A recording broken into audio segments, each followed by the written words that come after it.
अपने सब सुन रहल छी डीजे कलवाही सब आरएमपी स्टूडियो के शानदार प्रस्तुति बादल राज आरएमपी अपन लोग अपन गीत बहुत प्यार करते हैं तिरंगा से हम, बहुत प्यार करते हैं तिरंगा से हम। कसम चाहे ले लो, कसम चाहे ले लो, वतन की कसम।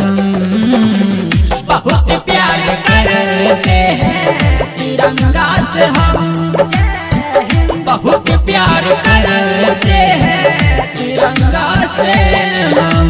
सिंगिंग बाय पीजे बेगाना डीजे बादल राज बादल राज। भारत माँ के माटी में मौजी है जीतनी, भारत माँ के माटी में मौजी है जीतनी। हमको भी इनसे मोहब्बत है इतनी। करेंगे हम देश भक्ति, करेंगे हम देश भक्ति जब तक है दम। बहुत प्यार करते हैं तिरंगा से हम, बहुत प्यार करते हैं तिरंगा से हम। अभी आप सुन रहे हैं आरएमपी स्टूडियो कलवाही से विजय बादल बेगाना। राज बादल राज।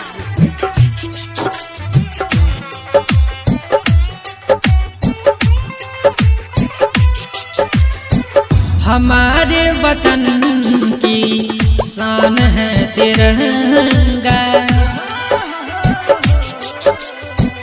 हमारे वतन की शान है तिरंगा, हमारे वतन की आन है तिरंगा।